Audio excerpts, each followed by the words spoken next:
గ్రామం పట్టణం అన్న తేడా లేదు. అక్కడ ఇక్కడనే భేదము లేదు. అన్ని చోట్ల అదే దూకుడు, అన్ని చోట్ల అదే ప్రపంచం. మంగళవారం ఉదయం ఇటీవల జరిగిన ఎన్నికలకు సంబంధించి ఓట్ల లెక్కింపు ప్రక్రియ ప్రారంభమైంది. ఆ శాంతం ఆధిక్యత చూపారు టీడీపీ అభ్యర్థిని గౌతు శిరీష. ఉదయం పోస్టల్ బ్యాలెట్ ఓట్లతో ప్రారంభమైన ఆధిక్యం చివరి రౌండ్ పూర్తయ్యే వరకు కొనసాగుతూ వచ్చింది. ఏకంగా 40,350 ఓట్ల మెజారిటీతో సమీప ప్రత్యర్థి వైసీపీ అభ్యర్థి డాక్టర్ సీదిరి అప్పలరాజుపై ఘన విజయం సాధించారు.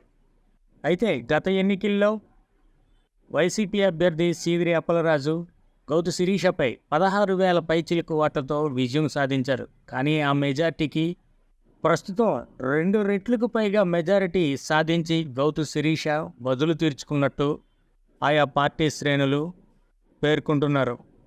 ఇదేలా ఉండగా బుధవారం ఆమెని కలిసి శుభాకాంక్షలు చెప్పేందుకు నియోజకవర్గం నలుమూలల నుంచి పలాసలోని టీడీపీ కార్యాలయానికి అధిక సంఖ్యలో కూటమి శ్రేణులు హాజరయ్యారు. ఆ ప్రాంతమంతా కిక్కిరిసి కోలాహలంగా మారింది. ఏది ఏమైనా టీడీపీ శ్రేణుల్లో నయా జోష్ నెలకొంది.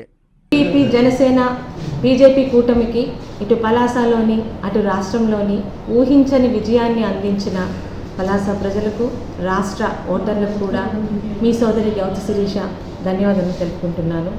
నిజంగా ఒక అసమర్థ నాయకుడిని ఒక్క ఛాన్స్ అని ఇచ్చిన ఒక జగన్మోహన్ రెడ్డిని గారిని 5 సంవత్సరాలు అరాచకం, ప్రతిపక్షాల మీద, ప్రశ్నించే వాళ్ళ మీద కేసులు పెట్టి ఎక్కడ సంక్షేమ అభివృద్ధిని చూపించకుండా బటన్ నొక్కడమే తప్పితే ఎక్కడ సంక్షేమ అభివృద్ధి అనేది లేదు. ప్రజల్ని భయపెడితేనే అధికారం వస్తుందనే మూర్ఖులకి ఆంధ్ర రాష్ట్ర ఓటర్లు ఇచ్చిన తీర్పు నిజంగా దేశ చరిత్రలో నిలిచిపోతుంది. ఎందుకంటే గతంలోని జగన్మోహన్ రెడ్డి గారికి 151 సీట్లు వచ్చినప్పుడు ప్రతి ఒక్కరు కూడా ఆశ్చర్యపోయారు. ఇంతవరకు చరిత్రలోని రాని మెజారిటీ, అలాంటి బంగారు అవకాశాన్ని మూర్ఖుడికిస్తే ఎలా తయారు చేశారో ఈరోజు ఆంధ్ర రాష్ట్ర పరిస్థితి. మళ్ళీ ఈరోజు జనసేన, బీజేపీ, తెలుగుదేశం కలిసి ఆంధ్ర రాష్ట్రాన్ని ముందుకు తీసుకెళ్లాలన్న దృక్పథంతో ప్రజలందరూ పట్టం కట్టారు.